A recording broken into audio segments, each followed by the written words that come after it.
Cart options appear above the checkout button on the cart page, or on the shipping rates page for multi-address orders. The date picker block is fully customizable, and with cart options set display rules, you can control which date picker applies based on what's in the cart. Restrict which dates a customer can choose. Disable certain days of the week, like Mondays. Or disable future dates, like holidays. Add a lead time too, so customers can't select today's date or any date too soon after it.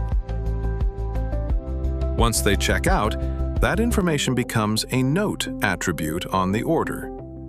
Let's show you how to set up a date picker block through cart options. First, head to the Giftship dashboard and create a new cart option set. We cover option sets in a dedicated video. Think of an option set as a blank canvas. Choose from 20 different blocks and counting, each fully customizable. Let's click Add Block and choose Date Picker. Now that the block's been added, click on it to configure it. First, define the input name. This is the most important part of configuring a block. Name it after the information you're collecting and avoid changing it later. This is what shows up in the order data. The customer never sees it.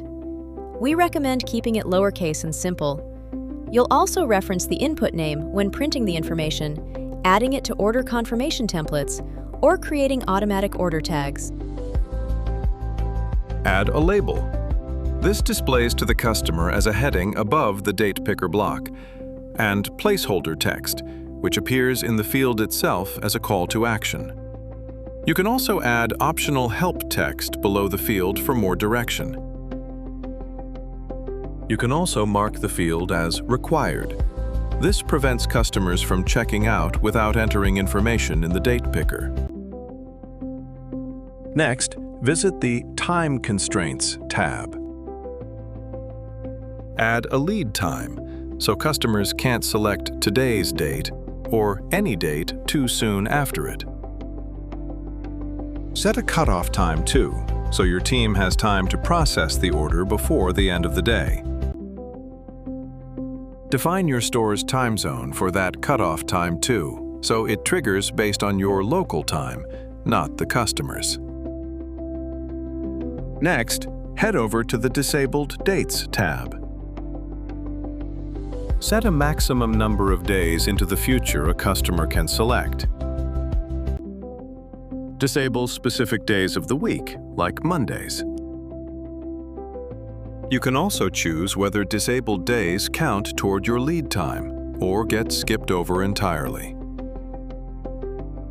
And you can even disable specific dates, like holidays, for each date picker. And that's it. Information collected through cart options populates the order's additional details, also known as note attributes, when viewing the order in Shopify. The date chosen has no direct effect on when a product ships or what shipping methods appear at checkout. We have other videos covering that. Collecting a date at the cart level is recommended over the product level, since it's one date per order instead of one per product. If you have Giftship's multi-address feature enabled, cart options appear directly below each recipient on the shipping rates page, letting you set a unique date for every recipient. Dates customers choose can be printed with Giftship's order printer on packing slips and invoices, or added as an order tag using Giftship's auto-tagging feature or Shopify Flow. Perfect for searching your order queue for today's date, or building automation workflows around specific dates. Giftship. Everything your Shopify store needs for gifting. One app, one subscription.